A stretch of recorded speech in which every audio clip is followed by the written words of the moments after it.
Muy buenas a todos, bienvenidos a Engranando Marcha, bienvenidos otra semana más a vuestro podcast del motor, donde tenemos mucho que contar en este Gran Premio de los Países Bajos que hemos vivido este pasado fin de semana. Volvemos después de un parón de verano, de un parón muy largo también aquí en Engranando Marcha, y quiero empezar lo primero pidiendo perdón por este gran parón que hemos tenido en cuanto a contenido y en cuanto a episodios del podcast, pero bueno, cambios en situaciones de la vida que ahora puede ser que nos permitan hacer un poco más. No prometo nada, pero de verdad prometo que vamos a ver si podemos mantener este ritmo, si podemos hacer todo del tirón hasta el final de temporada, hasta el Gran Premio de Abu Dhabi, porque, Fran, la temporada lo promete y ha sido gran ejemplo de ello este Gran Premio de los Países Bajos. Hoy con nosotros Fran Lucas, bienvenido amigo, ¿qué tal? ¿Qué tal? Muy buenas, pues un placer de estar de nuevo por aquí en Engranando Marcha. Muchísimas gracias por la invitación. Gracias a ti por aceptarla y vamos a hablar de este Gran Premio de los Países Bajos. Entramos ya de lleno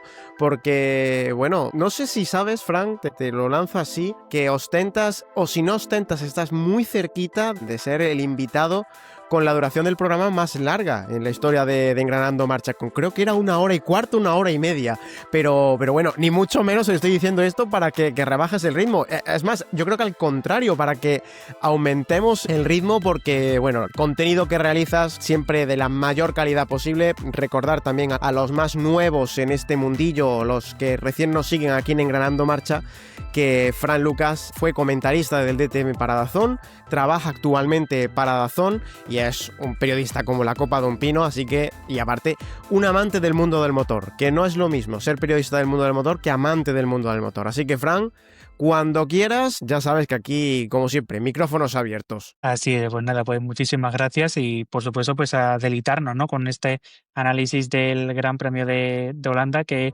parecía que fue una carrera un poquito aburrida y tal, pero pasaron realmente muchas cosas. Se esperaba que iba a ser una carrera un tanto procesión, ¿no? Estamos hablando de un circuito que es de la vieja usanza, circuito de los que se denominan ratoneros.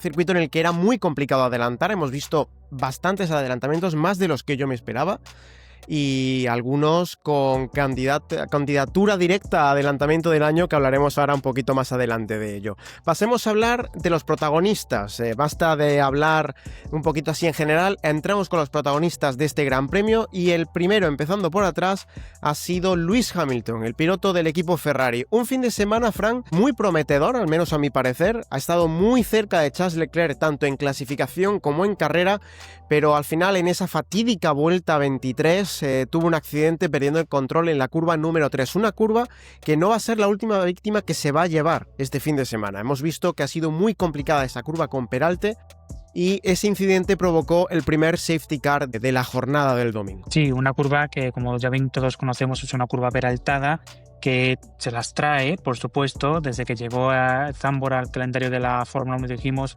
que esa curva iba a dar espectáculo en todos los grandes premios y así ha sido. Pero un Lewis Hamilton que se sigue sin encontrar, se sigue sin tener ese buen feeling con el Ferrari. Parece que ese sprint de China fue todo un espejismo, pero la temporada que está haciendo Lewis Hamilton es pésima, de un 7 veces campeón del mundo como él, que llegó a Ferrari, que recordemos que anunció con 1 año de antelación incluso su fichaje a bombo y platillo, pero que al fin y al cabo no está siendo la temporada que ni Ferrari esperaba de él, ni el propio Hamilton esperaba, ¿no? Y ahora, por supuesto, pues aquí en Holanda, con este abandono en esa curva 3, que bueno, pues al afrontarla se fue un poquito más por el peralte de arriba, se le fue un poquito el coche y fue contra el muro, dejando el Ferrari hecho trizas. Una temporada para el olvido. Yo creo que si, aunque de aquí a las carreras que nos quedan, Lewis Hamilton consigue alguna otra victoria o algún otro podio, eso no va a quitar todo el sufrimiento y todo lo que se está viendo del piloto británico hasta el momento. Estamos viendo que está siendo una temporada muy dura para Lewis Hamilton, tanto a forma de resultados como también psicológicamente. Recordemos que el piloto británico es un piloto que le afecta mucho la psicología dentro y la autoestima viene muy dada por cómo se siente en ese momento. Recordemos que en el último Gran Premio incluso llegó a comentar que Ferrari necesitaba un cambio de piloto y era porque él era, no sé si eran las palabras exactas, pero prácticamente lo que dio a entender es que él era un inútil y Ferrari tendría que prescindir de él. Esto es muy fuerte, viniendo de un piloto, primero, de un 7 veces campeón del mundo, y segundo, de un piloto, ya sea que no haya ganado nada, que reconozcas frente a la prensa, frente a miles de personas, y que insinúes que no vales absolutamente para ser piloto de Ferrari y que tendrían que sustituirte. Esto es muy fuerte. Y incluso hubo rumores durante todo este parón de verano de que iba a anunciar la retirada, porque tenía un anuncio el 8 de agosto o algo así era, en el que iba a anunciar su retirada. Al final no ha sido así, pero esto solo hace que el pozo en el que está Lewis Hamilton ahora mismo, tanto moralmente como deportivamente, siga ahondándose más. Y aquí coincido contigo, Fran, yo creo que aquí Hamilton, hasta final de temporada, yo creo que ya puede dar la temporada por perdida, que se centre en el coche de 2026, que se adapte a su estilo de conducción o que él adapte su estilo de conducción al monoplaza de la temporada de 2026. Porque el 25 está totalmente perdido ya y no vemos que ese parón veraniego en el que pueda haber desconectado, en el que pueda haber trabajado un poco más en la autoestima, en superar las adversidades, no ha servido para nada. Y este Gran Premio ha sido ejemplo de ello. No ha sido tan grave. Estoy sonando muy derrotista. Ha sido un buen fin de semana para Hamilton dentro de lo que hemos visto esta temporada. Pero está muy lejos del Hamilton que era hace 2, 3, 4, y ya no te digo del Hamilton de cuando ganaba los títulos en Mercedes. Sí, está totalmente lejos de ser el Hamilton, como tú bien has dicho, del año pasado, porque es que ha pasado tan solo un año. Otros pilotos, pues puedes decir que, mira, pues no se encuentra bien ya físicamente o mentalmente y llevan ya varios años en esto, pero es la primera vez desde que Hamilton aterrizó en Fórmula 1, si no recuerdo mal, en 2007, que lo vemos así.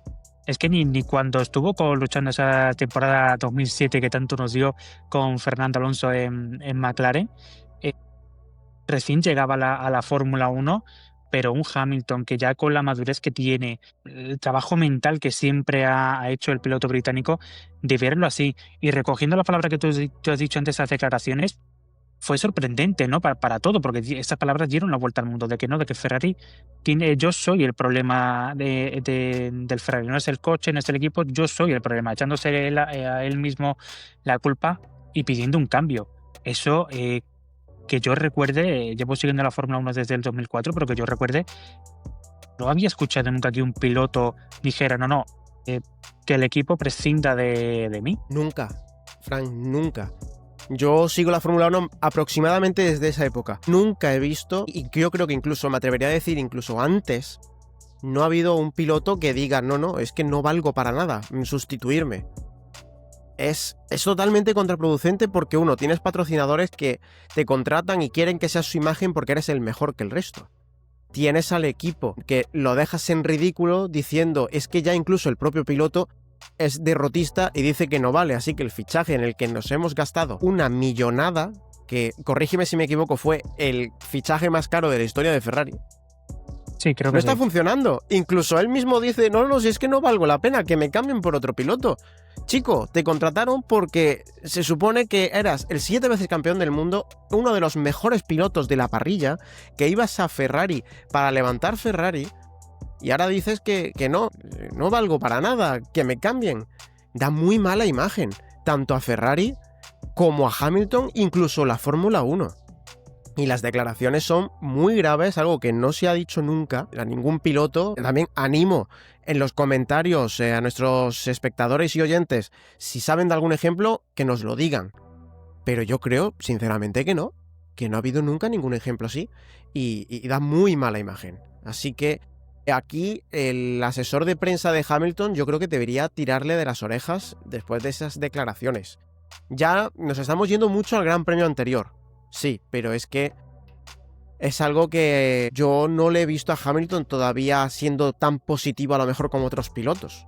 Y yo creo que ahí sí el jefe de prensa o la jefa de prensa de Hamilton debería meter mano y decir, no puedes seguir así porque estás dando muy mala imagen tanto a tu marca personal como al equipo. Sí, y sobre todo, a ver este fin de semana en Monza, los tifosi sabemos que no se guían por los pilotos, sino porque siguen a Ferrari y a la escudería, les da un poco igual el piloto que esté en el equipo, pero obviamente tiene muchas esperanzas puestas en Leclerc, ¿no? El predestinato, ¿no? Como se le suele decir, llamar en Italia. Pero a ver con Hamilton, porque estoy segurísimo que cuando se anunció su fichaje el año pasado, muchos tifosi tenían la convicción de que con Hamilton Ferrari iba a resurgir, iba a volver a ganar campeonatos, iba a estar de nuevo en la lucha por el Mundial. Pero se está viendo que así no es. Veremos a ver cómo afrontan este fin de semana en Monza y qué tal le reciben los tifosi. Quiero hacer un último apunte. Los tifosi se alegraron del fichaje de Lewis Hamilton por Ferrari. Según se ha conocido también en este parón de verano, que ha hecho de todo menos parar el verano porque ha habido noticias de Fórmula 1 a mansalva, el 90% de la fábrica de Maranello no aprobó el fichaje de Hamilton. Ahora, nos hemos quejado de Hamilton, pero ahora me voy a poner en la piel de Hamilton. ¿Cómo puedes pilotar para un equipo en el cual el 90% de los empleados no te querían el equipo? Que es fuerte eso, es que es fuerte porque obviamente todo el mundo quiere un Lewis Hamilton en su equipo, como se dice, vamos a fichar a Verstappen o a un Fernando Alonso, ¿no? Pero que si el propio equipo o los componentes de la fábrica te digan que no están de acuerdo con ese fichaje, también eso creo que si ha llegado a oídos del piloto tampoco tiene que ser nada agradable. No, para nada. Es un jarro de agua fría. Yo creo que a lo mejor parte de ese derrotismo y de ese pesimismo que tiene Lewis Hamilton en esta etapa de Ferrari puede ser causado por eso. Porque nosotros nos enteramos, tanto aficionados como prensa, se enteraron en agosto. ¿Quién te dice que Hamilton no lo sabía desde el primer día? O desde el segundo, o desde a lo mejor la primera carrera. Ahí puede estar la clave de por qué el bajo rendimiento de Hamilton esta temporada. Recordemos, porque es un piloto muy pasional, es un piloto que se deja llevar mucho por los sentimientos y al final su estilo de pilotaje y su rendimiento va muy ligado, va muy de la mano con su estado anímico. Pero tendremos que ver si al final cambia esto para final de temporada, si para el año que viene cambia. Recordemos que que finaliza contrato en 2026 inclusive, y habrá que ver si sigue, porque ahora mismo, por cómo pinta la cosa, apunta que el último año de Lewis Hamilton en la Fórmula 1 será 2026, porque se retirará, al menos por las declaraciones que está haciendo. Sí, pero yo creo que el próximo año va a continuar, porque el próximo año es ese nuevo reglamento que va a entrar en vigor, y creo que va a ver cómo afronta Ferrari ese nuevo reglamento, si da con la tecla. Esto pasa siempre un poco en la Fórmula 1, ¿no? Cuando entra, ahora que ya tenemos pelea de un equipo distinto que está ganando, ¡pum!, entra un nuevo reglamento. Esto ha pasado en los varios años que el reglamento ha cambiado. Ahora tenemos a McLaren, ya no tenemos a Verstappen ganando. Ahora tenemos a McLaren. Es cierto que ya también un poquito cansa, ¿no? Porque son los favoritos cada fin de semana. Pero creo que Hamilton va a esperar a 2026. Seguro que ya, por supuesto, sabe cosas del coche del próximo año. Y veremos si Ferrari da con la tecla de poder estar ahí luchando por podios, victorias y quién sabe si quizás el Mundial. Pero si el próximo año Ferrari sigue en la misma tónica que ya te digo yo que veo a Hamilton acabar 2026 y en 2026 decir, mira, hasta aquí hemos llegado, soy leyenda de la Fórmula 1 y con creces, me llevo todos mis títulos a casa, pero hasta aquí hemos llegado y listo, ya no soy más piloto. Creo que cuando Hamilton se retire, sea el año que viene o sea cuando sea, va a seguir ligado en el mundo de la Fórmula 1. Entonces, si dentro de algún equipo, quizás si Toto Wolff por entonces todavía sigue siendo jefe del equipo Mercedes, a lo mejor le busca por ahí un hueco, porque sabemos muy bien la relación que tiene Mercedes con Hamilton. pero que Hamilton va a seguir ligado dentro de la Fórmula 1, eso estoy segurísimo. Yo te diría incluso como dueño de equipo. Lo veo como dueño de un equipo estilo Ron Dennis o Toto Zak Wolff Brown. por Lewis Hamilton. Sí, básicamente, sí, Toto Wolff, pero a lo mejor él se dedicaría más al ámbito económico y no tanto al deportivo. A lo mejor podríamos ver eso, un Lewis Hamilton como Zak Brown y tendríamos que buscar a algún Andrea Stella o así, imagino yo. Sí, Pero vamos a dejar el tema de Hamilton, pero no nos vamos de Ferrari, porque el siguiente abandono fue el de su compañero de equipo, Charles Leclerc. Fin de semana terrible dentro del equipo Ferrari, de los de Maranello, con un accidente en la curva número 3 que esta vez no fue por error de pilotaje, sino que fue por un toque con Andrea Kimi Antonelli, piloto que después recibió una sanción por ese incidente. Pero la carrera de Leclerc no solamente se puede resumir en eso, sino también en una serie de grandes adelantamientos y de grandes luchas con George Russell, e incluso un adelantamiento que se está postulando en redes sociales como adelantamiento del año. Es ese adelantamiento in extremis al borde del reglamento en la curva número 11, pisando la grava, una grava que no es grava. Recordemos que los primeros metros de esa horquilla están cementados. No llega a ser una grava, pero igualmente consiguió meter el monoplaza, adelantarle, y tiene tanto personas que le gusta ese adelantamiento, recordemos, los están postulando adelantamiento del año, y otros retractores. No sé tú en qué posición estás, Frank. Bueno, pues ha habido muy buenos adelantamientos en lo que llevamos esta temporada. Hoy mi memoria de pez no recuerdo ahora mismo así uno fijo que se me venga a la mente, pero ese de Leclerc fue buenísimo. Intentarlo por ahí. También conocer el propio piloto, ¿no? Que esa primera parte no va a saltar grava, que es grava que está ahí pegada al suelo, ¿no? Con el cemento. Eso también es parte de conocer de los paseos, que no me sale la palabra en inglés, no me sale en español, de los paseos que se dan, ¿no? De las vueltas a la pista los jueves, de ver todo eso y decir, ojo, que aquí es un punto de adelantamiento. Si me surge la oportunidad, por aquí me voy a meter. Y obviamente que casi lo hizo Charles Leclerc, y la verdad que es un gran adelantamiento el del piloto monegasco. No quita el toque que tuvo un poco con Russell y todo esto, fue un adelantamiento un poco sacando codos, un poquito así, pero la verdad que fue un gran adelantamiento. Pero es que estamos en una pista, yo coincido totalmente contigo, Frank, pero estamos en una pista que lo hemos comentado al inicio del programa, del episodio. Es una pista ratonera, muy estrecha, es complicado adelantar. Obviamente, si ves un mínimo hueco, hay que aprovecharlo, sin estropear la carrera de tu rival, que fue lo que le pasó a Leclerc justo con Antonelli. Pero si no causas mayor daño y lo único es que estás batallando rueda a rueda como fue con Russell, pues bienvenido sea. Estamos en una Fórmula 1 en la que es complicado adelantar, hay aire sucio, se ha hecho innovaciones de aerodinámica activa y 1000 experimentos con fondos planos para que en el 2026, con la entrada del nuevo reglamento, se pueda adelantar y se puedan seguir los pilotos de cerca. Hemos metido un mayor modo híbrido, algo parecido push to pass, para que se pueda adelantar. Deja que se lo pasen bien esa temporada, que se adelanten como se tengan que adelantar, siempre respetando la integridad del monoplaza del otro piloto. Y en este caso, Leclerc, vale, saltaron un par de trozos, creo, incluso.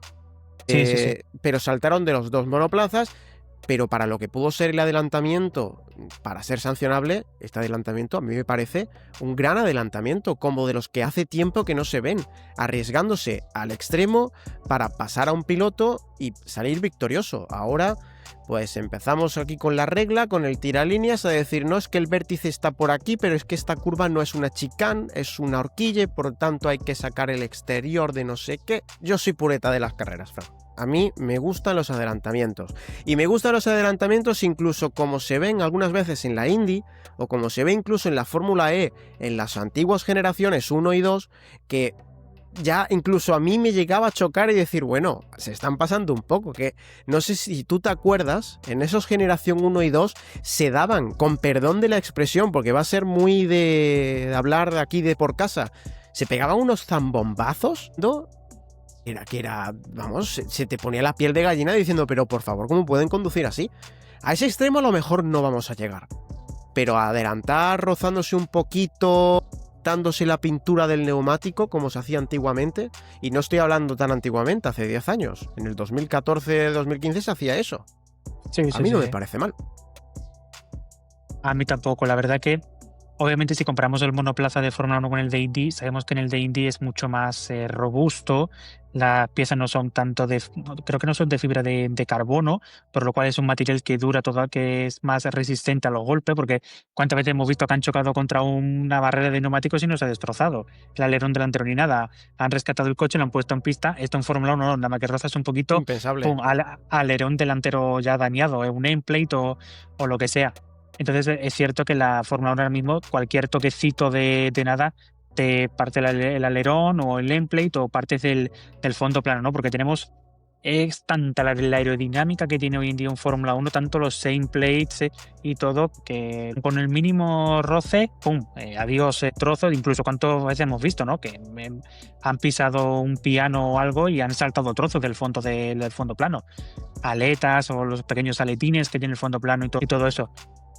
Entonces, creo que tanto a ese nivel, como tú bien has comentado antes, de Fórmula E o incluso de la Indy, no van a llegar los propios pilotos, pero sí que, por supuesto, lo que van a hacer es que se tienen que buscar las mañas y decir, oye, hay que buscarse por aquí las habichuelas, y si por aquí me tengo que meter, pues por aquí, y punto. Y si saltan trozos del coche, no pasa nada. También te digo, ¿cuántas veces hemos visto que a un alerón delantero le falta un nameplate y tampoco pasa nada? Pues que se lo digan a Ferrari, incluso ¿no? más rápido. Que se lo digan a Ferrari, que estuvimos comentando que tuviesen que replantearse el departamento de aerodinámica, ¿no? Porque no les hacía falta, si quitabas el alerón iba incluso más rápido. Esto en cuanto a Charles Leclerc, ese adelantamiento, obviamente queremos saber qué es lo que opinan ustedes, así que en la sección de comentarios pueden comentarnos, nunca mejor dicho, qué les ha parecido este adelantamiento y esa serie de adelantamientos de Charles Leclerc con George Russell, si les parece adecuado o no. Y pasemos a hablar de la otra sorpresa de este Gran Premio. Una sorpresa negativa, podríamos decir, y es el abandono de Lando Norris. A falta de escasas vueltas para el final de carrera, el monoplaza de McLaren decía basta, fallo mecánico para el piloto británico que estaba haciendo un fin de semana, para mí decente tirando a bueno, pero de nuevo Piastri estaba muy lejos de Lando Norris. Perdió en la salida la posición con Max Verstappen. Luego, obviamente, el McLaren es mucho más rápido que el Red Bull, recuperó esa posición fácilmente. Los safety car también le ayudaron a que Piastri no pusiese pies en polvorosa y se escapase. Pero aquí no puedo hablar de un fallo de Lando Norris, pero igualmente esto significa que se aleja del Mundial, este abandono. Ha sido por un problema mecánico, y es lo que le toca, así son las carreras. Así es un problema mecánico esa rotura, pero ¿cuántas veces hemos visto en los últimos años con esta era moderna de la Fórmula 1 una rotura de motor o de alguna cierre de motor o de aceite se hablaba incluso, pero una rotura así? Es que yo creo que nunca, salvo un motor de viernes, ¿vale? Porque ahí lo sabemos que los libres montan los motores con más kilometraje y todo eso, que si pasa algo no pasa nada porque no estás en parque cerrado y puedes cambiarlo sin problema. Pero en carrera, ¿cuántas veces de la era moderna, desde que entró el tema del híbrido y todo esto, hemos visto así unas roturas de motores? La hemos visto, pero no era como antes. Hemos dicho antes, ¿no? De cuando empezamos a ver Fórmula 1 ya por el 2004 o años anteriores o años más atrás, que eran prácticamente o cada carrera o cada tres carreras se había esa fumata blanca. Recuerdo la de Schumacher en 2006, que eso es algo que no se nos va a olvidar nunca. Era algo que veíamos un poco más a menudo en las temporadas de Fórmula 1 hoy en día, ¿no? Por lo cual sorprende un poco, ¿no? Y que además le toque a Norris. Son cosas de las carreras, cosas del destino, por decirlo así, que encima le toque a Lando Norris, ¿no? Todo parece que, si hablamos así, que todo se perfila un poquito a que Piastri sea el que esté tocado con una varita y nunca le pase nada, pero nos quedan muchas carreras. Es cierto que ahora Piastri tiene una ventaja de más de una carrera en el Mundial, pero vienen circuitos también complicados como por ejemplo Singapur o el propio circuito de Las Vegas y todo ello, circuitos urbanos en el que cometes un error y te vas al muro. Pero Piastri cuenta con esa ventaja en el liderato. Lando Norris, y veremos si esto le pasa factura o no. Que es cierto que es un piloto profesional, que hoy en día todos están muy bien mentalizados y todo, pero vamos a ver si un poco, si Norris aquí ahora este fin de semana en Monza, y dice, no, esto es agua pasada no mueve molinos y listo, y hay que seguir enfocado hacia adelante e intentar ganar esta carrera este fin de semana y sumar el máximo de puntos e intentar recortarle puntos a su compañero de equipo. Pero la verdad que Norris se le había totalmente abatido porque sabía que esto ha sido un golpe encima de la mesa por parte de su compañero de equipo. Hay una imagen en redes sociales en la cual se ve la antítesis, ¿no?, de lo que era McLaren. Se veía la victoria de Oscar Piastri en el podio celebrándolo y justo por debajo iba Lando Norris cabizbajo porque ha perdido una bola aquí.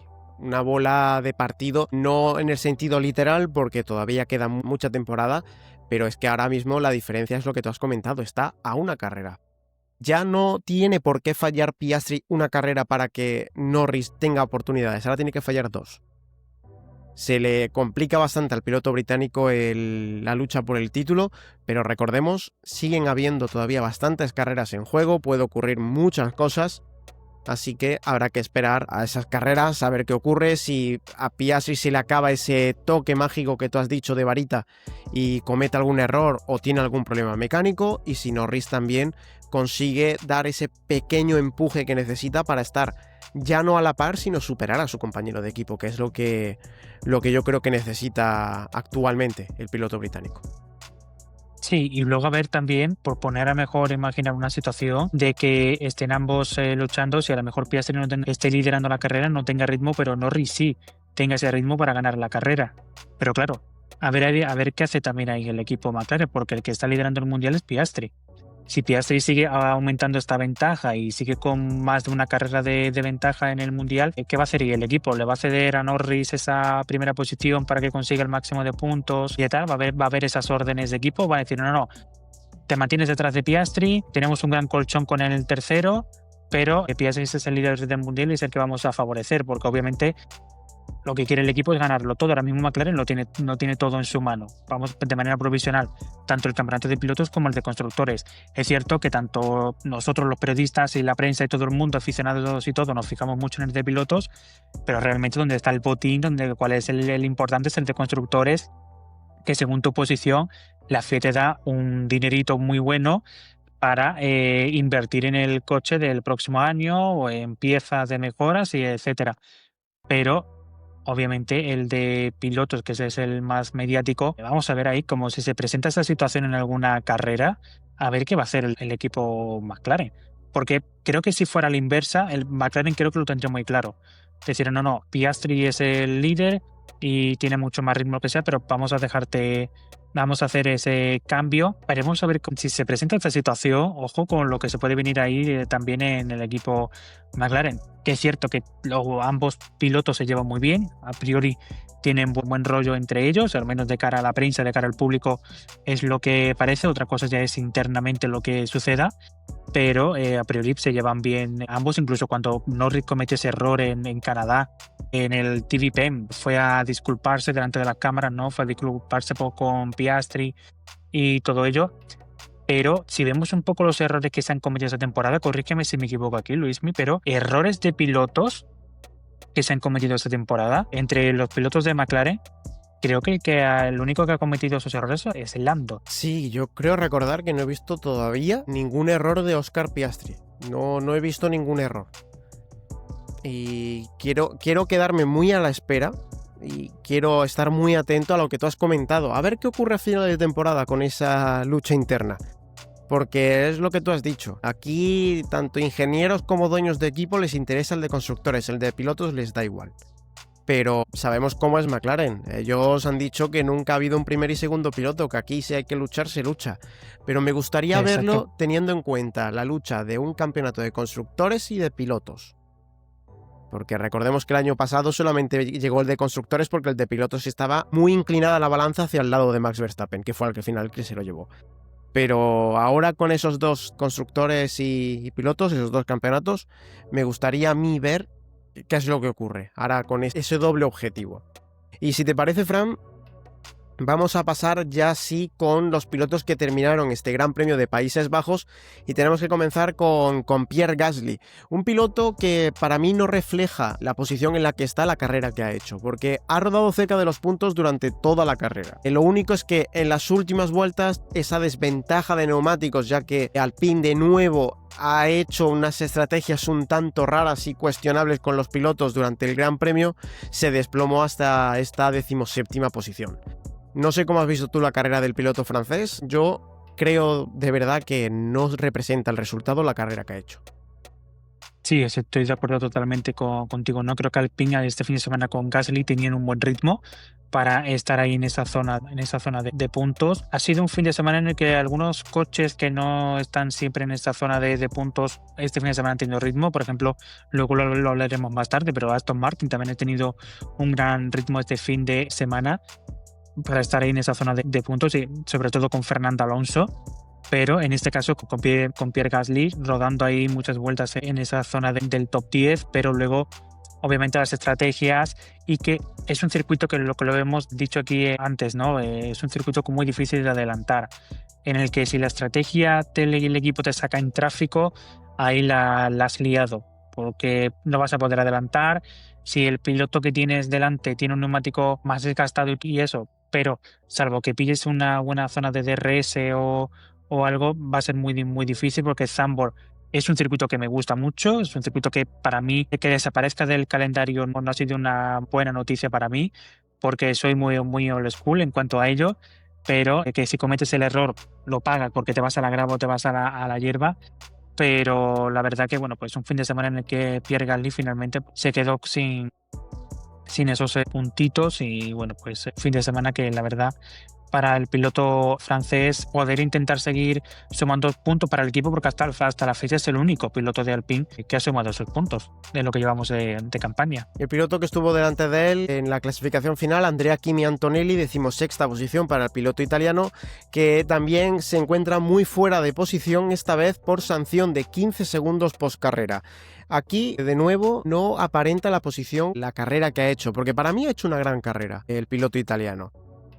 Aquí, a partir de ese cambio de posiciones que tuvo con George Russell por los daños del piloto británico en su monoplaza, por esos adelantamientos y mini toques con Charles Leclerc, sí que hemos visto que ha tenido bastante buen ritmo. Lo único que es achacable a esta carrera y que para mí deslumbra un poco la gran carrera que ha hecho es ese toque de Charles Leclerc, porque no pudo adelantar al piloto monegasco por estrategia y al final lo tuvo que hacer en pista, pero tocando a Charles Leclerc y echándole fuera de carrera. Sí, un Kimi Antonelli que la verdad de algunos fines de semana que ha estado muy atrás, que no ha encontrado ese ritmo. La verdad que aquí en Zandvoort sí se ha estado bien, se le puede dar como un notable por darle alguna nota al piloto italiano de Mercedes, pero luego se equivocó con Leclerc. Para mí en esa maniobra, personalmente, para mí la culpa la tiene Kimi Antonelli.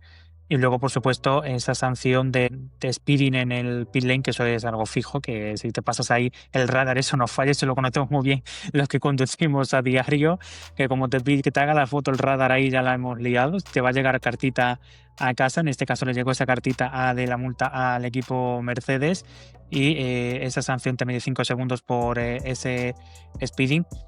Lo que, a ver, entiendo también esa sanción de 10 segundos porque arruinas la carrera de Leclerc. Creo que si solo hubiese pinchado a Leclerc y nada más, y Leclerc pudiera haber entrado en boxes y de nuevo entrar en carrera, aunque también se lo hubiese arruinado, porque obviamente ya con un pinchazo tenéis que recorrer todo el circuito y todo ello, pues se hubiese cargado también la carrera de Leclerc.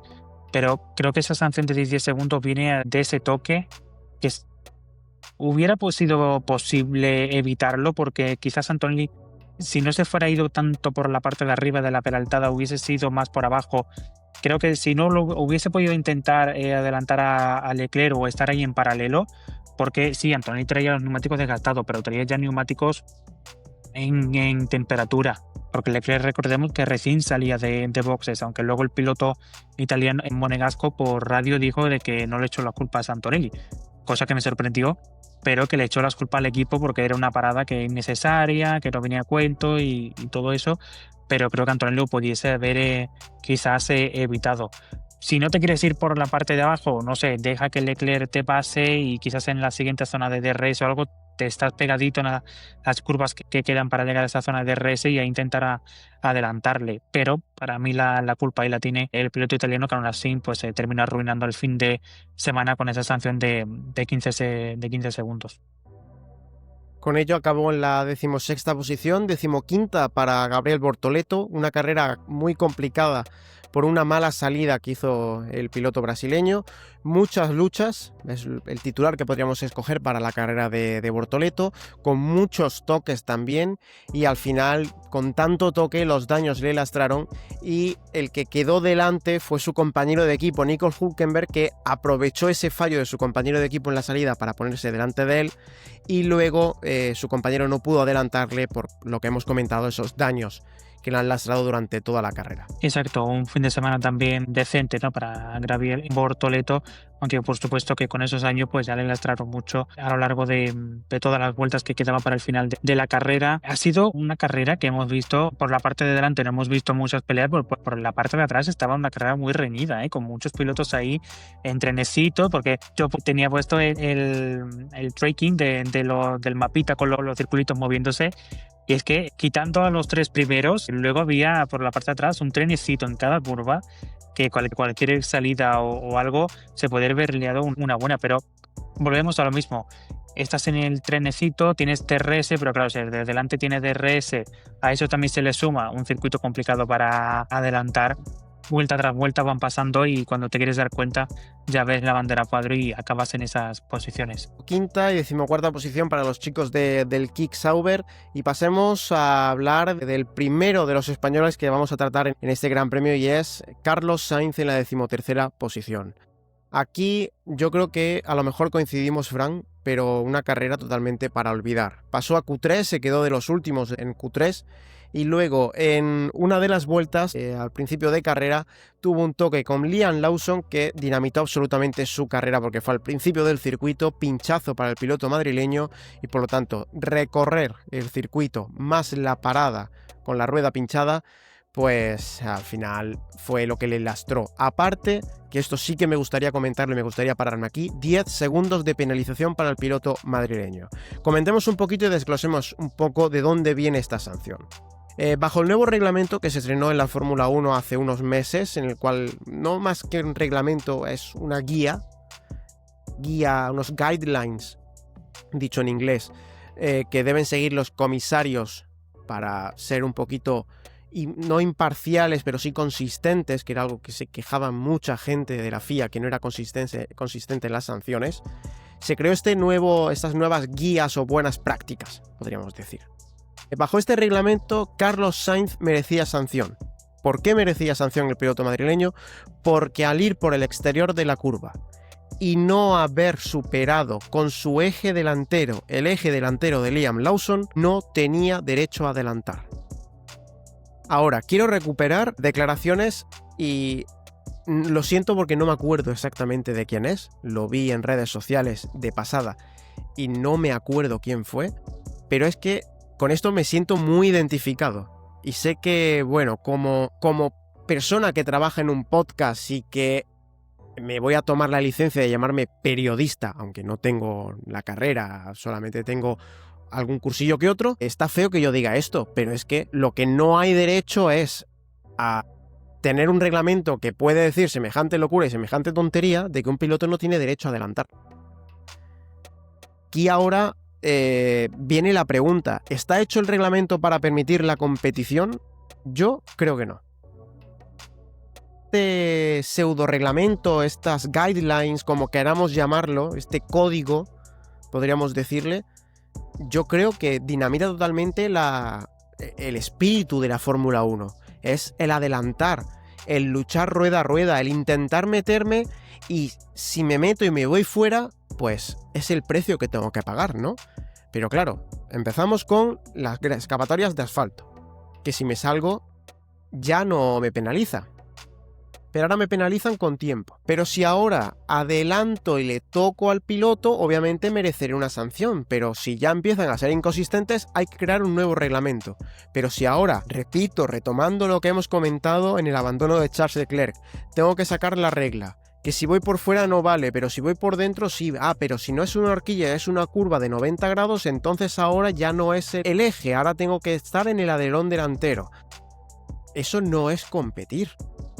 Eso es tener la cabeza en todos los sitios menos donde tiene que estar un piloto, que es en el cambio de marcha, en no perder la tracción, en salir bien, en dónde está el piloto, no empezar a mirar, a hacer así, decir, yo creo que tengo ahí, no sé si tengo yo ahí la rueda, no me la voy a jugar. Vaya a ser que la rueda esté y el eje esté 2 centímetros más para atrás de lo que debería estar. Quiero saber tu opinión, Fran, respecto a esto, porque yo creo que este reglamento mata totalmente el espíritu de competir rueda a rueda y de adelantar en la Fórmula 1, en una Fórmula 1 que ya tiene problemas de por sí para adelantarse. Y en un circuito en el que también es aún más complicado adelantar. Sí, estoy totalmente de acuerdo contigo. Esas guías del reglamento para adelantar y todo eso, para mí no me sirven.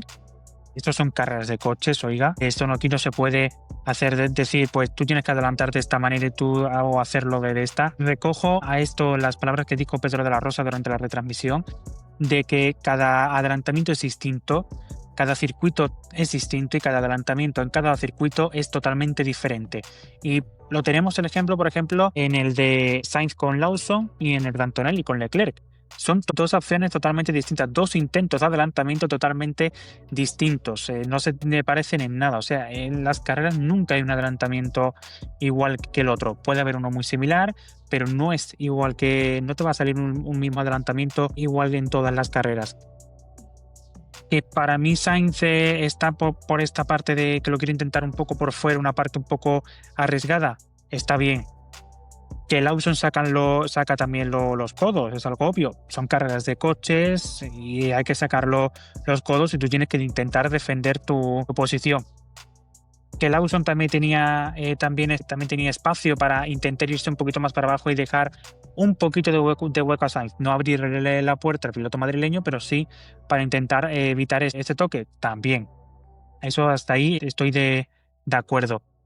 Pero también sabemos el bagaje que trae Lawson de otras carreras y de otras competiciones de categoría soporte y de otras categorías en las que ha corrido fuera, y que es un piloto muy combativo, un piloto en el que no le importa de dañar el coche por defender, aunque sea una posición, ni siquiera pillar puntos.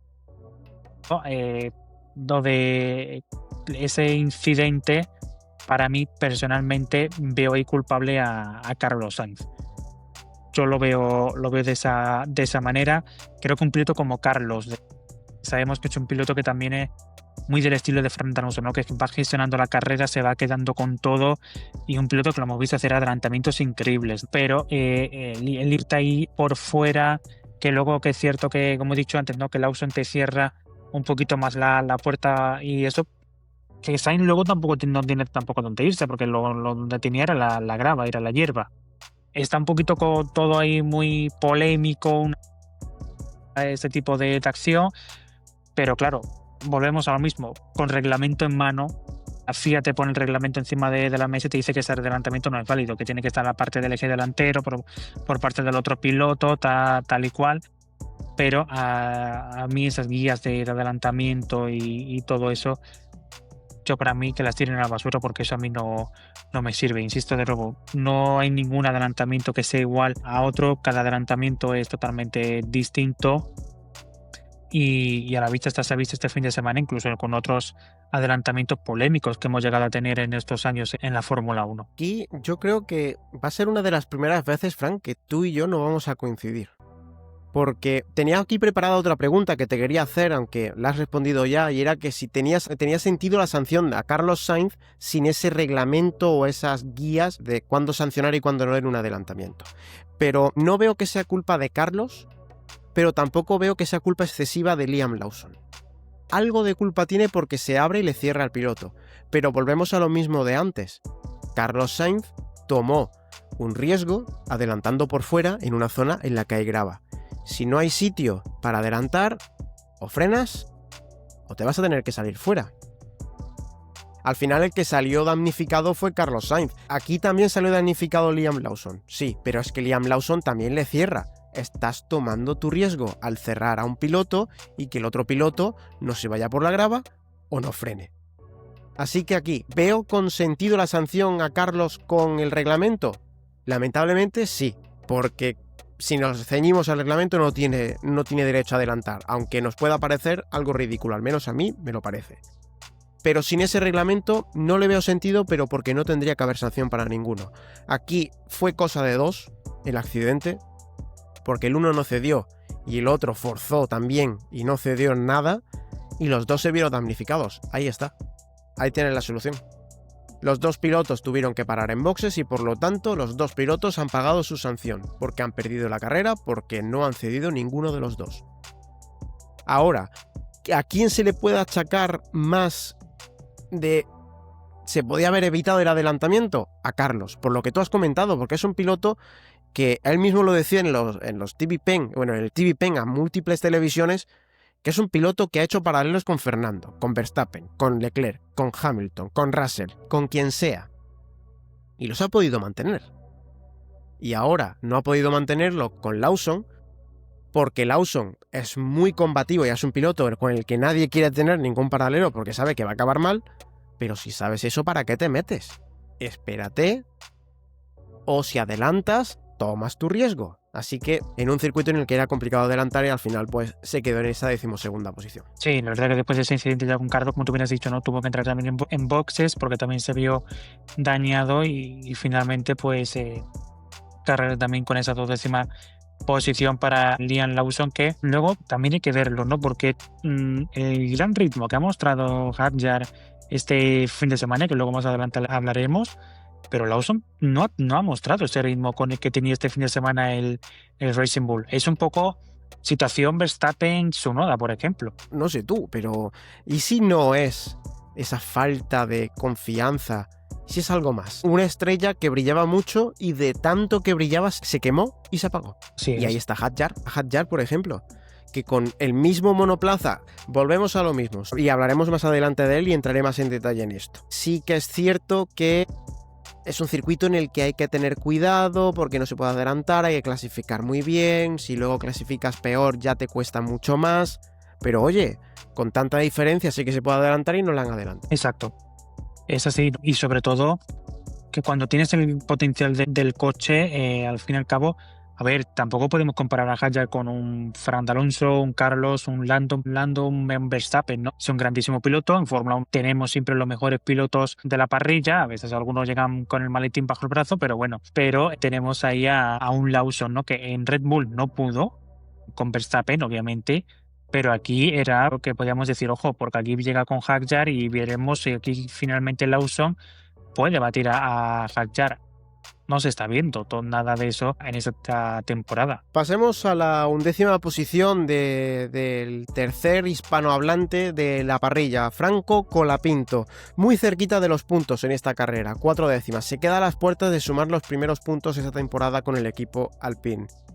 La estrategia de neumáticos inicial que preparó Alpine para él no ha ido nada bien. El primer coche de seguridad tampoco le vino nada bien porque ya había realizado la parada. Y luego algo por lo que estamos viendo muchas críticas en redes sociales a Pierre Gasly. Y es que en el último stint en el que Franco Colapinto tenía los neumáticos más nuevos y podía tirar más, Gasly le bloqueó, no le dejó pasar y le hizo perder tiempo. Aquí lo primero quiero hablar de nuevo de lo mismo que pasaba con Checo Pérez. La afición está fastidiando al piloto, porque estamos viendo ya no es ser fan o ser seguidor de, sino diría más bien ser fanático de. Aquí voy a explicar un poco la diferencia, que a lo mejor le estoy pegando una patada al diccionario, no lo sé, pero para mí la diferencia entre un seguidor o fan es que tú sigues a un piloto, pero no eres obsesivo con ese piloto. El fanático lo es. Y aunque el cielo sea azul, si Franco Colapinto dice rojo, todos los fanáticos de Franco Colapinto dirán que el cielo es rojo. Y es lo que ha pasado aquí con Gasly, que se le han echado encima al piloto francés y al equipo por no decirle al piloto francés que se apartase, y hay una marabunta de acoso hacia Pierre Gasly que yo creo que no se merece el piloto. Son carreras de Fórmula 1 y uno no tiene que dejar pasar a su compañero de equipo. No tiene por qué. Lo piden los equipos, pero si el equipo no consideraba que Franco iba más rápido que Pierre, pues ahí está el motivo. Y a lo mejor voy a ir muy lejos porque a lo mejor van a decir algo los argentinos de no, es que como no es tu piloto, es que si pasase con Fernando, ha pasado con Fernando este fin de semana. Stroll ha terminado 7º, Alonso 8º, y hablaremos ahora, porque ha sido por una petición del equipo, y no pasa nada, ya está, son carreras, puede ocurrir, así son los equipos, a veces les conviene mejor, a veces les conviene peor. No sé tú cómo lo ves. Sí, totalmente de acuerdo contigo. Creo que la posición para cedértela la tiene que decir el equipo. Obviamente estamos compitiendo en carrera. Yo por ser, aunque tú vengas más rápido, pues yo estoy haciendo mi carrera, tú estás haciendo la tuya. Yo estoy haciendo mi trabajo, tú estás haciendo el tuyo. Yo, si salvo que el equipo me diga por radio, no, tienes que dejar pasar a Franco, pues deja pasar y punto, se obedece la orden y listo. Pero si el equipo no me dice nada, chico, ¿qué voy a hacer? Sigo haciendo mi carrera. Tú intenta pasarme, intenta adelantarme, opciones hay con DRS y todo, que luego ya temas de circuito que no sea beneficio y tal, pues eso es aparte. Pero si tienes opciones, si tienes ese más ritmo, acércate a mí, pilla el DRS, pilla en una curva, que quizás a lo mejor con tu compañero de equipo normalmente no se suele ser tan agresivo a la hora de defender tu posición. Pero si Colapinto finalmente no podía llegar o con DRS incluso no podía adelantarle, quizás le faltaba ese push extra al piloto argentino. Pasemos a la zona de puntos, 10ª posición para Esteban Ocon con el equipo Haas, un equipo que fue uno de los pocos, por no decir el único, que mantuvo la estrategia de una sola parada cuando ocurrió el primer coche de seguridad, y al final esa estrategia se ha demostrado que les ha venido muy bien, porque ritmo no tenían, pero estratégicamente han dado en el clavo y han conseguido colocar a los monoplazas en la zona de puntos, a los 2 monoplazas. ¿Por qué Ocon está un poco más atrás que Oliver Behrman? Porque ese segundo coche de seguridad a Ocon no le vino nada bien. Pero, gracias a la estrategia buena que hicieron durante el primer coche de seguridad, al final se han mantenido en los puntos. Y aquí luego tenemos a Oliver Behrman, voy a ir pegando un par de saltillos para ir hilando, que a él sí que le vino bien esa segunda estrategia. No sé tú cómo has visto el fin de semana del equipo Haas, pero yo los he visto fuera de posición porque por ritmo no se merecían estar donde están y han llegado al final bastante más alto de lo que se les esperaba. Sí, es que ha sido un fin de semana, y vuelvo a lo de antes, ¿no? En el que los equipos que no tienen normalmente ese gran ritmo en carrera, durante todos los fines de semana, ya sea Williams o sea Aston Martin, como por ejemplo ha sido este caso, o incluso el propio Racing Bull, ¿no? con Hadjar. También a eso se le suma, también meto en ese saco al equipo Haas, que también este fin de semana ha demostrado también tener un buen ritmo para estar ahí luchando en esa zona de puntos, que sí, que entraron finalmente en esa zona de puntos ambos pilotos, pero quizás Ocon podía estar incluso por delante de los Aston Martin. Yo creo que tenía ese ritmo para estar ahí por delante de Stroll y de Fernando Alonso, o incluso de Tsunoda, que quedó en la 9ª posición. Pero ya solo con Tsunoda en la 9ª posición te suele decir un poco cómo ha sido un poco lo bien que ha caído este circuito de Zandvoort a los equipos de media tabla, pero con un equipo Haas que al menos suma esos buenos puntitos. Y luego es eso, luego son estrategias, si el safety car no te sale bien en el momento que te conviene, forma parte también un poco de las carreras, pero claro, teniendo en cuenta que el equipo a veces que tampoco quizás acierta con las estrategias, aunque también vamos también lo que comentaba antes, ¿no? En ese tracking del mapa, en el driver tracker, había la parte de medio, quitándolo las primeras posiciones, todo el grupo estaba unido. Por lo cual, intentar, creo que hay gestionar una posición buena de parada en boxes para no salir en tráfico, creo que a lo mejor era un poquito complicada este fin de semana también.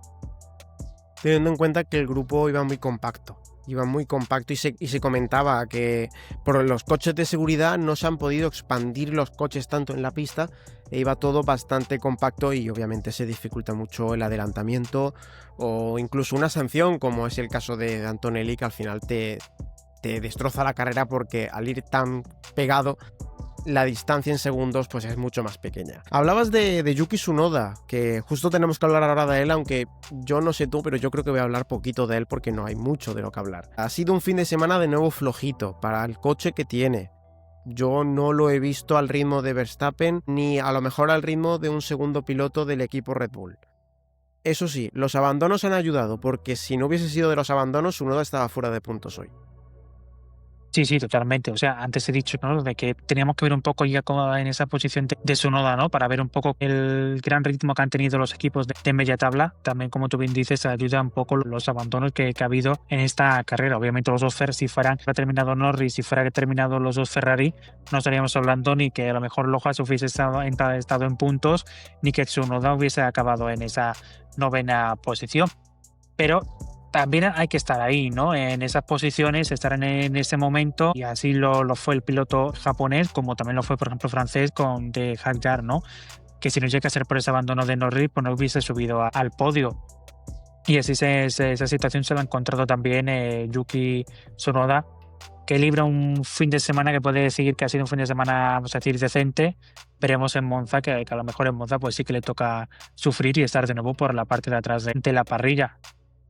Y veremos cómo acaba también la temporada, por supuesto, porque a ver el equipo Red Bull cómo se la sabía, porque ya no van a tener a Checo Pérez, eso está claro. Ya sabemos que Checo Pérez el próximo año va a estar en Cádiz junto a Valtteri Bottas. Y no sé si quizás a lo mejor mantengan o no a Yuki Tsunoda. Quizás a lo mejor lo puede mantener por esa relación de motorista con Honda y de tal por la marca y todo ello. Pero obviamente todos los puntos los está sumando Verstappen. ¿Quién tiene sobre los hombros el estatus del equipo? Lo tiene Verstappen, obviamente.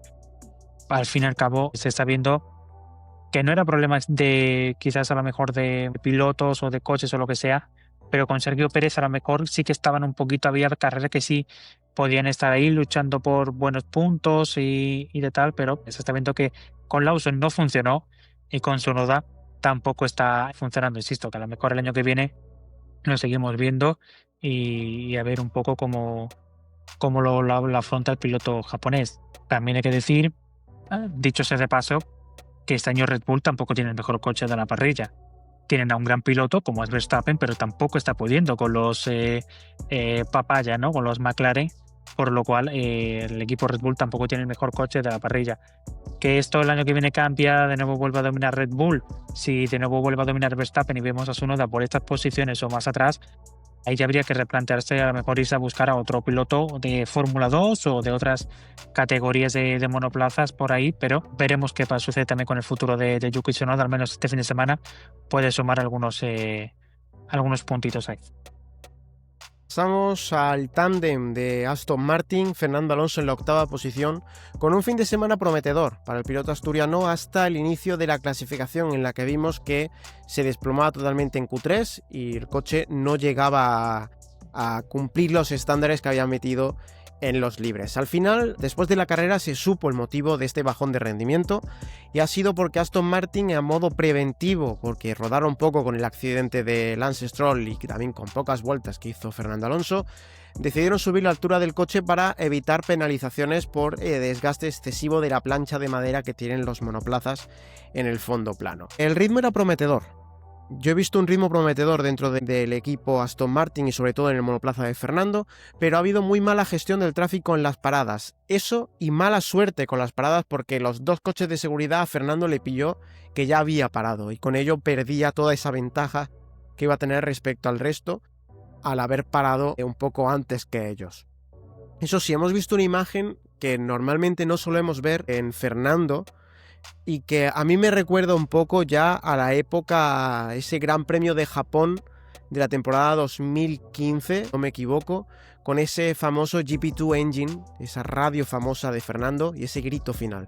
Fernando estalló en el Gran Premio de los Países Bajos en la radio, con grito incluido, y eso demuestra ya un poco el nivel de desesperación que puede tener el piloto asturiano dentro del equipo, porque ve que las cosas no funcionan y que sea lo que pase, siguen sin funcionar. En cuanto a Stroll, en esa 7ª posición, terminó delante de Fernando, como hemos comentado antes, por órdenes de equipo, por diferencia de neumáticos, ya que Stroll paró después durante el segundo coche de seguridad, y eso sí, meritorio, porque salía desde la 19ª posición y por estrategia ha conseguido al final remontar muchas posiciones. Sí, un fin de semana que prometía mucho, ¿no?, para Aston Martin, y que creo que en las posiciones no reflejan el ritmo que podía haber tenido o de poder haber quedado en esta carrera aquí en Zandvoort. De hecho, sorprendió incluso los libres, ¿no?, de que estuviese ahí en posiciones del top 3, y sobre todo en los libres 1 había que ir contento, pero ya viendo ese ritmo en los libres 2, ese buen ritmo también que tuvieron en simulación de quali y simulación de carrera, también el vuelta a vuelta también era bastante bueno, y de estar ahí, pero son libres. Es cierto que los pilotos obviamente no ponen las cartas encima de la mesa en los entrenamientos libres. Habrá que ver en clasificación. En clasificación logra meterte en Q3 y digo, ojo con el ritmo, que aquí mañana puede haber alguna buena sorpresa. Y finalmente, como tú bien has dicho, con los safety car, las estrategias que tampoco fueron las más óptimas para el equipo Aston Martin y sobre todo para Fernando, hicieron que creo que Fernando podía haber optado a quizás una quinta posición y poder haber sumado un buen puñado de puntos, pero finalmente con esta octava posición no pudo hacer más. También el tráfico, porque lo vimos que con Tsunoda no quería intentar adelantar al piloto que tiene delante, no lo lograba. Fernando se desesperaba totalmente por la radio, ¿no?, con el tema del tráfico y las estrategias y todo eso, pero al fin y al cabo eso mató un poco lo que pudo ser un gran fin de semana, un gran resultado para el equipo Aston Martin. Sinceramente creo que Aston Martin debería ya dar por vencido el 2025 y centrarse en el 26, porque se prometía mucho para este final de temporada. Ha ilusionado a la gente con los libres aquí en Zandvoort y al final no ha ocurrido. Y Monza yo creo que va a ser un fin de semana muy complicado para Aston Martin. Un circuito en el que es un circuito de velocidad y de curva rápida, que justo eso es lo que le falla al equipo Aston Martin. Van a sufrir bastante. Pasemos, voy a hacer aquí un tándem de 3 pilotos seguidos porque nos estamos quedando sin tiempo, pero quiero hablar de uno de los que hay en el top 3, que yo imagino que ya ustedes saben cuál es, y Fran también yo creo que sabes quién es. En sexta posición para Oliver Behrmann. Hablábamos de esa estrategia, una parada del equipo Haas que les ha venido de maravilla, y el safety car número 2 sí que le vino bien a Oliver Behrmann, por lo tanto sexta posición para el piloto británico. Albon en la quinta, sorpresa tras una clasificación muy mala por parte del piloto tailandés en esa P15, en 3 curvas ganó 5 posiciones y pues al final un poco como Yuki Tsunoda, tuvo que ir esperando a que los demás fuesen cayendo por abandonos, por sanciones o por lo que sea, y al final ha terminado en esa quinta posición. George Russell en la cuarta posición, muchas luchas, como hemos comentado, con Charles Leclerc, sin sanción por esos toques con Leclerc en el tercer sector. Y ahora sí que sí, Fran, después de este pedazo de sprint que me he marcado, poniendo la batería del monoplaza al máximo, llegamos al piloto, para mí, no me voy a esperar al final del programa, es el piloto del día para mí, sin ningún lugar a dudas, Isack Hadjar. Hadjar con la tercera posición, yo le pondría el título de Rookie del Año, porque primero, realizó una muy buena clasificación, una grandísima clasificación para el monoplaza que tiene con esa P4. Ha defendido con uñas y dientes la posición que ha tenido, es cierto, favorecido por las características del circuito de Zandvoort, pero ha protegido contra grandes como Leclerc, como Russell, como el equipo Mercedes, quien sea, pero ha conseguido defenderlo. Y la presión es algo que normalmente la llevan muy bien los pilotos veteranos y los pilotos rookies no tan bien. Aquí Hadjar ha demostrado que puede llevarlo. Y es cierto que no hubiese sido podio sin el abandono de Lando Norris, pero chico, las carreras son así. Aquí, si un piloto abandona, hay que aprovechar la oportunidad y eso fue lo que hizo Isack Hadjar. Así que tercera posición para el piloto francés. Frank, no sé cómo has visto tú su carrera. Espectacular. Estoy de acuerdo contigo, lo de Rookie del Año se lo debería de llevar el piloto francés de Racing Bulls. Y lo de Norris está claro. Había que estar, estuvo ahí durante toda la carrera, Hadjar, ¿no?, en esas posiciones del toco, en esa zona de puntos, y al fin y al cabo se encontró con ese abandono de Norris y que subía al podio. Es cierto que también eran las últimas vueltas de carrera que Russell tampoco le iba mejor a intentar atacar esa posición que creo que Russell también tiene ya gomas bastante desgastadas y todo eso, tampoco quizás hubiese tenido ese ritmo para adelantarle, pero estuvo Hadjar en el momento adecuado, en el buen sitio, y ahí se llevó su primer podio en la Fórmula 1 con esa tercera posición. Muchas alegrías, aunque hay que decir que todo acabó con un poco de pena, porque malamente, por así decir, porque el trofeo se le rompió en la celebración del equipo. Sí que fue una imagen curiosa. Sabemos que no ríe mucho de romper trofeos, pero bueno, también ese trofeo también se le rompió a Isaac Hadjar, pero como digo, con un poquito de tito, un poquito de pegamento, todo queda muy bien y se puede poner ahí de nuevo ahí en esas vitrinas. También los trofeos obviamente están puestos también en el reglamento, no pueden pesar, tienen un peso mínimo, tienen una altura, una dimensión, una voluminosidad establecida. No sé si quizás no he cogido nunca un trofeo de Fórmula 1, creo que nunca lo voy a coger en mi vida, pero yo no sé tampoco si los trofeos son un poco también endebles, porque parecía un poco, permíteme decir un poco la expresión, un jarrón de que compras en un bazar chino. Aquí tenemos el ejemplo de que lo antiguo, lo clásico era mejor. Cuando los trofeos eran de metal, a nadie se le partía el trofeo. Pero ahora hemos empezado a poner que si plástico reciclado, que si porcelana. Bueno, quitando el del Gran Premio de Hungría, que siempre ha sido de porcelana. Pero bueno, que si porcelana, que si tal, que si el otro material, que pues los trofeos se rompen, ya está. Pero no ha habido golpes y yo tengo un vago recuerdo de algún que otro podio en el que, por lo mismo de que un piloto se tropieza o lo que sea, el trofeo cae al suelo. Pero como era un trofeo de metal, pues no le pasaba nada. Un poco también que lo revise la FIA. Que lo revise la FIA de que le hagan un crash test ahora a los trofeos. Exacto. Yo creo que tienen que hacer eso, un crash test. Y que pase, a ver si pasa. Solo tienes que fijarte en este fin de semana, que por ejemplo también el Palou, ¿no? Que lo hemos tenido tetracampeón de la Indy, ha levantado esa Astor Cup, creo que se llama el trofeo que le dan ese gigantesco trofeo que le da al piloto ganador de la temporada de la Indy. Se te cae ese trofeo en el pie y es que te lesionas durante toda la temporada. Pero lo que tiene que pesar ese trofeo, sabemos que Palou se machaca mucho en el gimnasio y para conducir un IndyCar que no tiene dirección asistida hay que estar bastante fuerte, por al menos de los brazos. Fíjate lo que pesa ese trofeo y todo, que ese trofeo en la Fórmula 1 ahí no se lo pueden dar, eso está claro, eso estaría totalmente prohibido. Yo creo que el peso mínimo lo superará por un factor de 3, 4 o 5 incluso. Así sí, que prohibidísimo para la Fórmula 1, por supuesto, prohibidísimo. Porque aumenta peso del conjunto piloto y claro, cuando aumentas el peso ya el eje delantero ya no llega a estar a la par. Bueno, normas de la Fórmula 1, señores y señoras espectadores y oyentes que solamente la Fórmula 1 entiende. Pero bueno, pasemos con los dos últimos pilotos que nos quedan. Pilotos que, bueno, han hecho muy buenas carreras, obviamente, pero un poquito más opacados que Isaac Hadjar en esa tercera posición. Verstappen ha demostrado ser el segundo piloto, el mejor del resto, aprovechando fallos de los de McLaren, con ese fallo de Lando Norris. En salida sorprendió a Lando. Luego adelantó en esa maniobra impresionante, demencial, podríamos incluso llegar a decir. Pero qué manos tiene Max Verstappen en esa curva número 3, pero al final el agua tiene que volver al cauce y el ritmo era inferior que los de McLaren y por ello se llevó la victoria Oscar Piastri en ese primer Grand Chelem de su carrera deportiva en la Fórmula 1.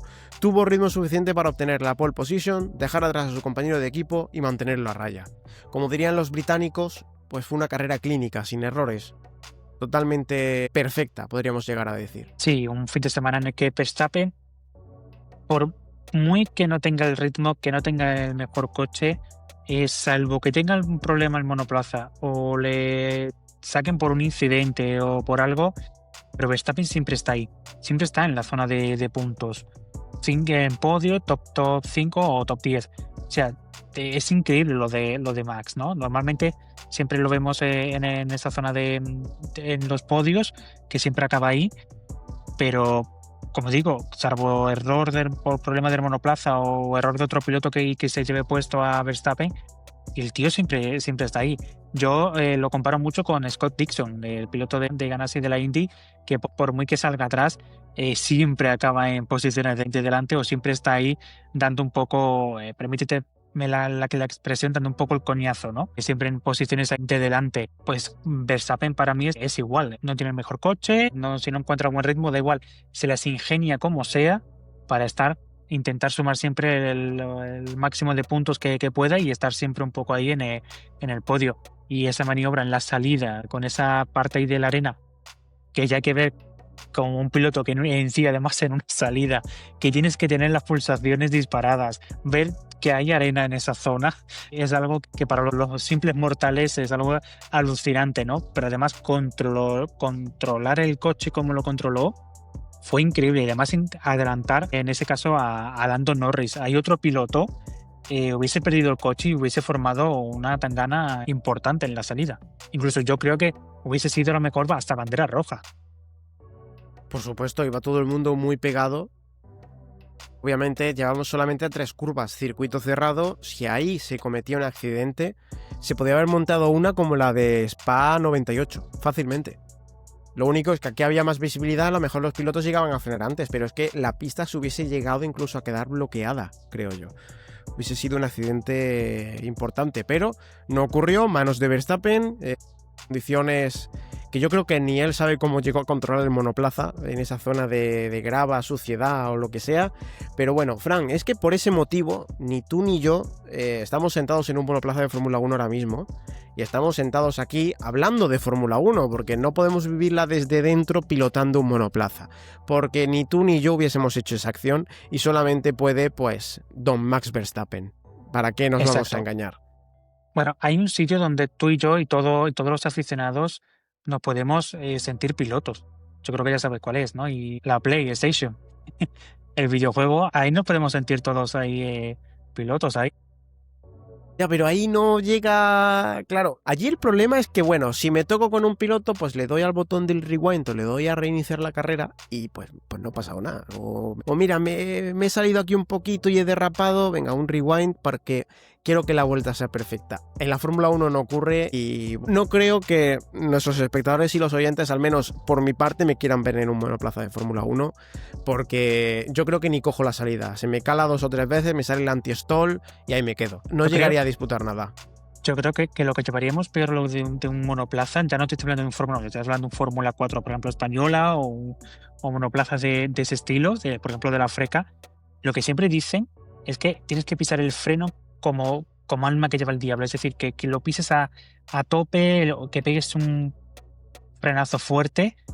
Que nosotros vamos a ir, ¿no? La gente, por supuesto, que tenemos el carnet de conducir, que conducimos coches, es impensable de tú frenar y frenar fuerte. Tú vas frenando progresivamente, ¿no? Frenas un poquito fuerte, pero luego tienes que ir un poquito levantando. Y en este caso no, en este caso es frenar fuerte y luego ya poco a poco ir levantando. Pero pegar ese pisotón, yo creo que se te olvidaría incluso, ¿no? De tú frenarás como frenas con tu coche de calle y con eso ya pues te vas contra el muro. Pero lo primero que se te viene a la cabeza es decir, no, es que si pego el pisotón fuerte en el freno, las ruedas me van a bloquear. Que es un poco lo que pasaría así, ¿no? Un poco en el coche, en un coche de calle, ¿no? Que un frenazo fuerte obviamente bloqueas la rueda por mucho ABS que tenga, pero bloquearás la rueda y pasaría eso. Pero creo que eso es un poco lo que más llevaríamos malamente del tema de eso. Al menos yo al menos lo veo así desde fuera. Luego ya otra cosa es montarte en un monoplaza que las mariposillas de arena ahí en el estómago y ya se te olvidaría las marchas, se te olvidaría de todo, la curva, de tal y cual, porque otra cosa son los pilotos, ¿no? Que sabemos que están afrontando una curva, pero ya tienen la mirada puesta en la siguiente, que por eso vemos mucho algunos errores, ¿no? De que pisan la hierba y se salen fuera de pista, como le pasó, por ejemplo, a Stroll, ¿no? De que ya estaban mirando la curva y pisó un poco más afuera, frenó y el coche se le descontroló. Pero obviamente son otros bestias y bueno, al fin y al cabo nosotros lo opinamos un poco desde los toros desde la barrera. Bueno, pero eso, Fran, tiene muy fácil solución. Señores de la Fórmula 4, nos presentamos. Somos... Bueno, Fran es un periodista, yo pseudo periodista.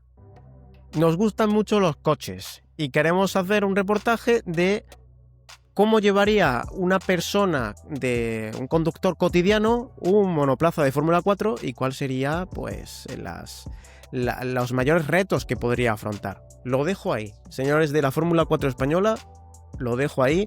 Y con esto toca cerrar ya nuestro espacio de tertulia con los pilotos del día o las entidades del día y la decepción de este Gran Premio. Fran, comienzas tú. Pues te diría que el piloto del día para mí fue Hadjar.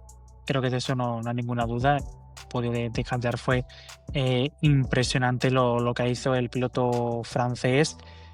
Y quizás te pondría un poco la decepción, ahí estoy dudoso, porque ahí tendría mejor algunos pilotos. Quizás pondría un poco a Fernando, porque esperaba un poquito más de ese Aston Martin, que luego, que ritmo lo tenía, pero que luego las estrategias y el tráfico fue lo que un poco lo que le condenó. Y también sumaría quizás ahí un poco a los pilotos del equipo Ferrari. Es cierto que Leclerc no tiene demasiada culpa con lo que le pasó, pero creo que lo de Hamilton hubiese sido un poco también evitable, ese incidente que tuvo Lewis Hamilton. Creo que pondría esos dos como la decepción del fin de semana, y si me apuras ya también metería un poco in extremis, quizás a lo mejor ahí a Carlos Sainz. Pero al menos Alonso y sobre todo ahí los pilotos de Ferrari los pondría como la decepción del fin de semana. Yo te diría que mi top 3 sería Hadjar el primero, por supuesto, ya lo he comentado antes, y pondría a la par a Albon y a Bergman, porque están fuera de posición y han hecho muy buenas remontadas, sobre todo Albon con de esa P15 a esa P5, también chapó. Stroll te llegaría a decir también, porque ha pasado de la 19 a la 7, y la decepción, coincido contigo, pongo rotundamente a Ferrari, porque han marcado un 0, han cometido Hamilton error de pilotaje y Leclerc tampoco le hemos visto sobresaliente durante todo el fin de semana, pero así son las carreras y si lo haces mal pues ahí hay que comentarlo. Y también os animamos, tanto oyentes como espectadores, a que nos lo pongáis en la sección de comentarios en redes sociales, que nos comentéis qué os ha parecido este Gran Premio de los Países Bajos, vuestro top de entidades que lo han hecho bien. Podéis decir equipos, la FIA, nosotros en el monoplaza de la Fórmula 4, aunque todavía no haya sido, pero que ya vayamos haciendo un poquito de publicidad para la Fórmula 4 española, que nos deje coger un monoplaza. Bueno, de sueños se vive, ¿no, Frank? Pero Exacto. con esta gran ilusión que seguramente no será realidad, porque si son sensatos no nos dejarán el monoplaza, toca ondear la bandera cuadros de este episodio de Engranando Marcha. Fran, de nuevo, muchísimas gracias por estar aquí con nosotros, ha sido un placer y vamos a ver cuándo nos vemos de nuevo, porque prácticamente en esta nueva etapa, esta temporada de invitados, eres la persona que más ha pasado por aquí. Nada, un placer como siempre por la invitación, y cada vez que quieras, por supuesto, ya sabes que siempre estoy disponible para hablar de motorsport todo el tiempo que sea necesario. Yo siempre he dicho, ¿no?, que si yo creara el día de mañana un podcast, yo creo que no lo escucharía nadie, porque sería 24 horas de motor con todas las categorías que yo incluiría, de supercars, el automovilismo argentino, Indy, etcétera, etcétera, ¿no? Todas las categorías que yo incluiría. Y bueno, siempre que me invitan en este tipo de podcast o radios o lo que sea, siempre digo de que obviamente hay un límite de tiempo, pero que si hay que cortarme, que me corten. Yo eso siempre lo tengo dicho, porque yo me lío a hablar. Tú lo sabes muy bien con el programa que grabamos también aquel día, y por supuesto, cuando quieras, siempre que quieras, pues aquí estoy disponible para hablar de motorsport. Es una ventaja, ¿no?, que al final ya no seamos programa de radio y podcast y seamos solamente podcast. Es que ahora ya no hay límite de tiempo. Si hay que alargarse, se alarga si la situación lo requiere, y en este Gran Premio de los Países Bajos sí que ha sido necesario. Muchas gracias, Fran, y también gracias a nuestros seguidores, oyentes, espectadores por estar escuchando y viendo este podcast. De nuevo, empiezo al igual, termino al IPC, echándome el mea culpa y disculpándome un poco, porque hemos estado bastante inactivos durante esta temporada, y esperemos que ya de cara al final de temporada, ya por cuestión de agenda sí que podamos realizar las cosas. Por cuestión de agenda, diferentes compromisos, estudios, ha sido complicado realizar el programa con la calidad que sería necesaria para realizarlo, y ante eso seguramente la gente que siga el podcast y que me conozca saben cómo soy, y si algo no tiene la calidad necesaria, obviamente no lo voy a hacer mal. prefiero que no salga a que sea algo hecho a prisa y corriendo. Pero con la nueva agenda espero que sí que se pueda cumplir eso, sí que podamos emitir muchos más episodios. Mi intención es hacerlos todos. Algunos problemas técnicos a lo mejor impiden que no, pero agradecerles sobre todo la paciencia a todas las personas que estén aquí, agradecerles la confianza a la gente que sigue desde los inicios el podcast, los que se han incorporado esta temporada o los que se puedan incorporar incluso durante este episodio. Y solo me queda decirles que nos vemos. Tenemos cita con la Fórmula 1 la semana que viene, Gran Premio de Monza, casa de Ferrari. Va a ser un punto de mira muy importante después del fin de semana que han hecho aquí en Zandvoort.